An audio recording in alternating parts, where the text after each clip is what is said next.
Welcome back to Arc El Paso, y'all. Now to our weekly segment, What Influences You, where we highlight someone in the community who's been doing big things and find out why they do it. So today I'm joined here now by Jorge El Jaguar Tovar, who's fighting this weekend at the Southwest University Ballpark. He's an undefeated professional boxer from right here in El Paso. So Jorge, tell us, how did you even get into boxing in the first place? My father put me in boxing. I started boxing in Armijo, which is in Segundo Barrio. And I started because I was obese at the time. Not only that, but where I grew up in, there was a lot of fighting. So I had to defend myself and defend my sisters. Okay, man, so he put you in it to get the hands right. Yeah, pretty much. And I guess talk about you. So when was that? That was a while back, right? I was like around 8 years old. You were around 8 years old. Okay, yes. So you've been on the El Paso boxing scene for quite some time now. Can you talk about how it used to be and what it's looking like now? Well, when I was up in, when I started boxing, there was a lot of pro boxers at the time. And I remember those fights used to get packed at the Don Haskins, So I've seen a lot of these local fighters' careers go up and down. And right now I'm 27, I'm a pro myself, so I know what it takes. And I know that El Paso is a fight town itself. It's just there hasn't been pro boxing in so long, you know what I mean? But I want to bring that back to life because I know there's a lot of supporters who love boxing too. There's a lot of fans here. Oh yeah, El Paso is a boxing town. Yes. I've moved all around the country and I've boxed in a lot of states. Yeah. El Paso is about it with the boxing. I can say that myself.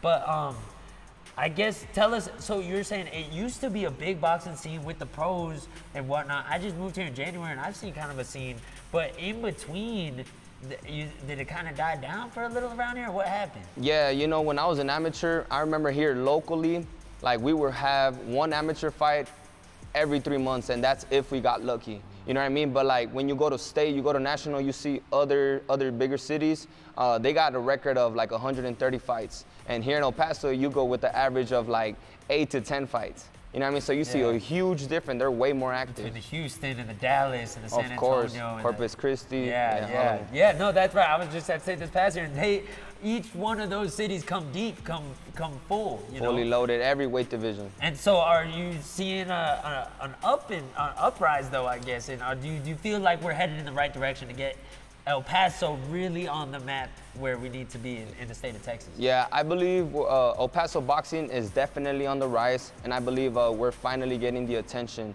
that El Paso boxing needs. Okay, that's true. Yeah, it takes media, it takes everything to kind of promote it, to kind of pick it up off the ground. Right. Yeah. But the talent, a lot of these local fighters that are up and coming, man, we got the talent. We got the same skills, if not better, than the ones who are on TV. We just come from a smaller city, and that's just what it is. So awesome. We'll get there. All right. Well, thank you, Jorge. Yeah. We really appreciate you joining us.